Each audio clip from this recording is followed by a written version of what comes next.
Olá, meu nome é Ari, sou voluntário do Grupo Espírita Fraternidade da cidade de Caieiras. Estamos aqui reunidos novamente em mais uma fluidoterapia dominical, como fazemos em todas as ocasiões. Nós começamos com uma prece, pedindo a Deus nosso Pai, Jesus nosso Mestre, que nos ampare, que nos ilumine, que nos dê a compreensão dos ensinamentos do Evangelho, e que nós possamos absorvê-lo em nossos corações e no nosso dia a dia. Hoje nós vamos falar sobre um tema, amargura. Esse tema está no livro Vinha de Luz, e é o tema 123. Lá tem um trecho, Emmanuel traz de Paulo aos Hebreus, capítulo 12, versículo 15. E lá ele diz, em sua carta: tendo cuidado de que ninguém se prive da graça de Deus, e de que nenhuma raiz da amargura brotando os perturbe, e por ela muitos se contaminam. E nessa carta, assim como nas outras cartas que Paulo escrevia às várias cidades que ele ajudou a fundar na região do Mediterrâneo, ele dá instruções às suas comunidades. E nessa carta não é diferente. Nessa carta aos Hebreus, ele está, como sempre, estimulando os seguidores do Cristo, né, em várias passagens, quanto à vigilância para não se afastar de Deus pela contaminação perturbadora da amargura individual. E aí a gente se remete à etimologia, que é o estudo da origem da palavra, né? Quais são os sentidos da palavra amargura? A palavra amargura ela vem do latim, amarus, né? Que significa exatamente de gosto desagradável. Então, de primeira, assim, ela já não remete diretamente à questão de sabor, né? É a qualidade de algo, né, que é amargo ou azedo, né? Por exemplo, a amargura de um medicamento, a amargura de uma raiz, né, ou vegetal, né? Muita gente conhece, né, já tomou, né, sabe muito bem o que é um gosto amargo. Ela também pode se referir, né, essa palavra, amargura, a comportamento. Nesse sentido, ela vai ter o sentido da aspereza, da dureza de alguém, né, no falar, no agir, de ironia, de severidade, né, intransigência. Pessoas como vistas assim, como cínicas, frias, desagradáveis, são tidas como amargas, não? Carregadas de amargura. Ela também pode ser usada assim, muitas vezes como uma expressão, muitas vezes já ouviu ou usou, né?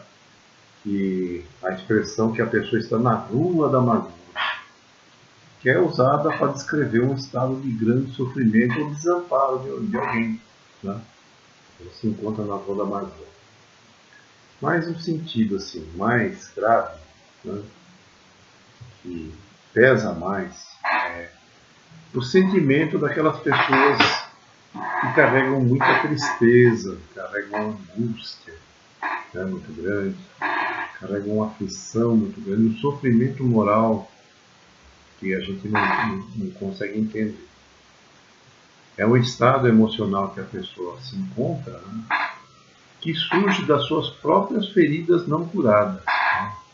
Coisas que ela carrega, mágoas, né?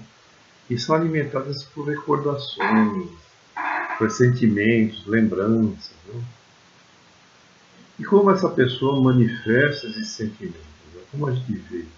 Como a pessoa expressa essa amargura? Normalmente é uma visão negativa. A pessoa tende a ver o mundo pela lente da injustiça. Tudo é questão de injustiça, tudo é contra ela, tudo ninguém viu o que ela fez, foi injusto, é injusto com ela. É um discurso de reclamação, de crítica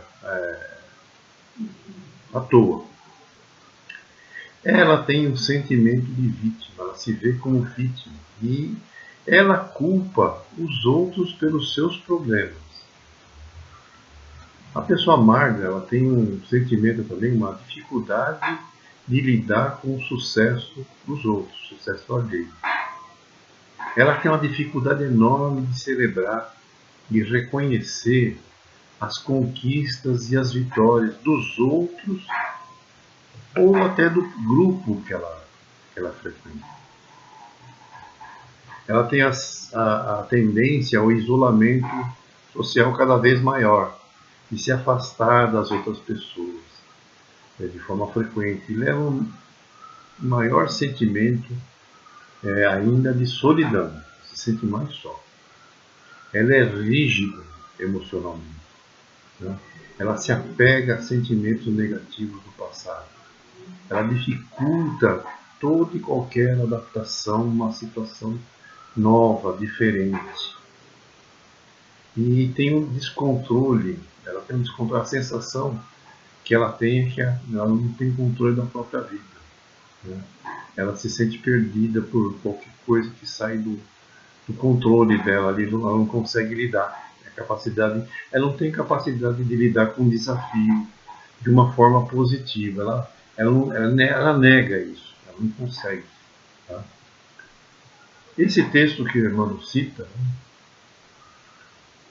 ele nos esclarece que para servir a Deus não é bom que o nosso trabalho seja executado de forma descontente, cheia de reclamações, né? E ficar reclamando de tudo, né?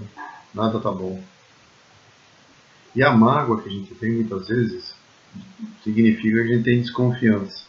O nosso esforço e o nosso coração que a gente coloca na tarefa deve ter confiança plena. Nós não devemos perder o otimismo.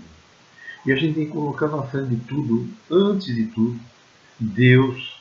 E como espírita, a gente tem que confiar na espiritualidade.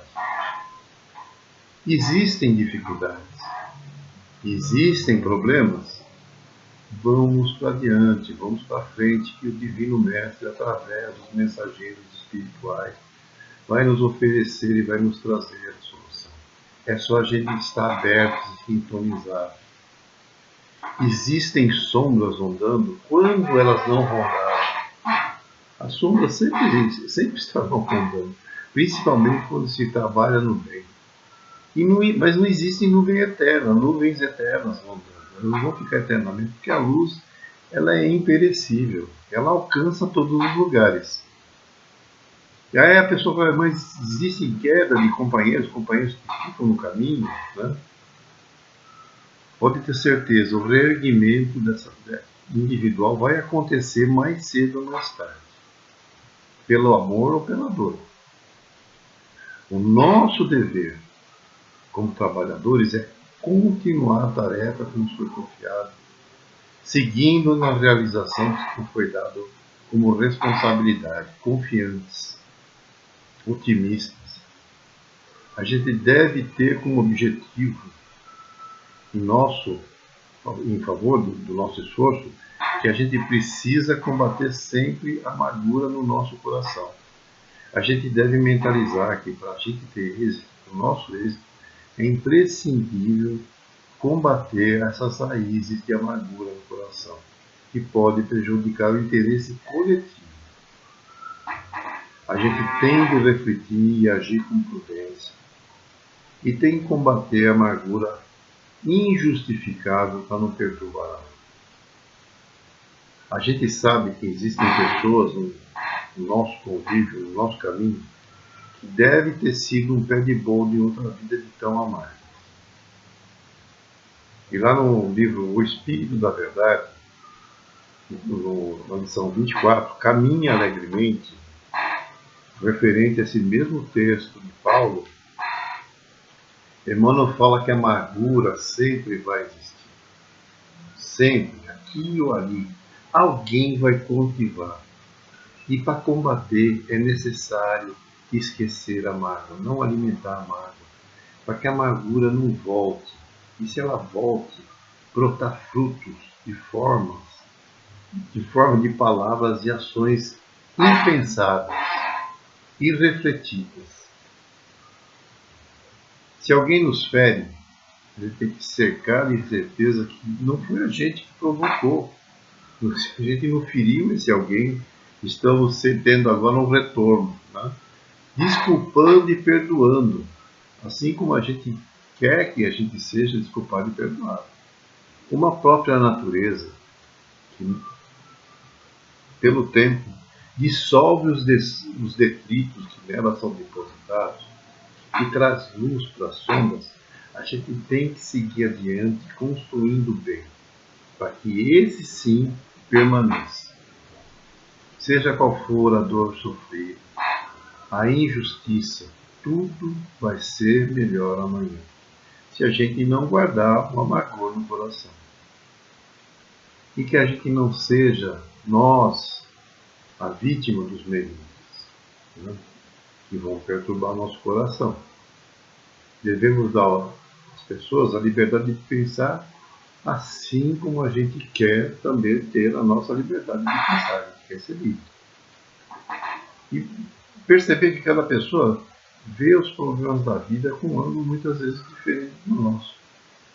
E assim, muitas vezes aquela opinião que agora não é adequada, ela é diversa da nossa, ela pode vir a ser adequada em uma nova situação, um novo negócio. A gente tem que estar aberto a essa possibilidade, né? A gente tem que analisar essa possibilidade e pensar que os melindres, eles arrasam as melhores plantações de amizade, mais que gafanhotos, tá? Quem reclama agrava as dificuldades. Então não cultive o ressentimento. Melindrar-se é um modo de perder as melhores situações da vida. Não se aborreça, coopere. Quem vive de se ferir acaba na condição de espinheiro. Eu achei um artigo no O Consolador e também no Momento Espírita, o mesmo artigo. Tenho certeza que foi trazido por Chico. Eu achei nos dois lugares, então a gente tem uma noção de que a coisa é verdadeira. Conta uma história de Chico, e Chico foi um devoto de Maria de Nazaré, mãe de Jesus. Mesmo depois que ele se converteu ao Espiritismo, nenhum problema. Manteve a sua admiração pelo Espírito da Mãe de Jesus, é lógico. Mas não foi sem lutas que o Chico superou seus contratempos. Muita luta desde criança, desde pequeno, com a família e com ele mesmo, pelos conflitos, né, que tinha. Né? E aqueles conflitos, muitas vezes familiares, geravam uma amargura imensa. E ele contou para os amigos que em um desses dias de profunda amargura, ele pediu ao seu benfeitor, o Emmanuel, logo Emmanuel, né, seu benfeitor espiritual, que levasse seu pedido de socorro a Maria de Nazaré, para que ela o consolasse. Ele estava inconsolável, ele queria o consolo dela, já que seus problemas eram graves naquela ocasião. Passados alguns dias, né, retorna Emmanuel com o recado da Mãe de Jesus. O Chico se animou rapidamente, pegou um papel e lápis e se colocou na posição de escrever. Né? A gente já imagina, pode falar, vou tomar nota de cada palavra. Emmanuel, atencioso, lhe falou: Maria me pediu que eu trouxesse o seguinte recado. Isso também passará. Ponto final. E o Chico perguntou: Emmanuel, só isso? E disciplinado e obediente, né, às recomendações espirituais do seu benfeitor Emmanuel, ele entendeu que tudo passa. Os momentos de problemas, os momentos de felicidade, os momentos de saúde, os momentos de doença aqui nessa terra, tudo passará. Tudo tem que ter paciência. E eu achei um trecho aqui de Cora Coralina, que ela fala o que o tempo me ensinou. Ela diz: o tempo me ensinou a amar a vida, não desistir do lutar, renascer na derrota, renunciar às palavras e pensamentos negativos, acreditar nos valores humanos e a ser feliz. Tenhamos em nossa mente essas palavras. Fique com Deus, que Jesus nos abençoe, nos dê uma boa semana. Clique no sininho, acompanhe as nossas lives na nossa página no Instagram, no Facebook e YouTube. Um abraço a todos e um bom domingo.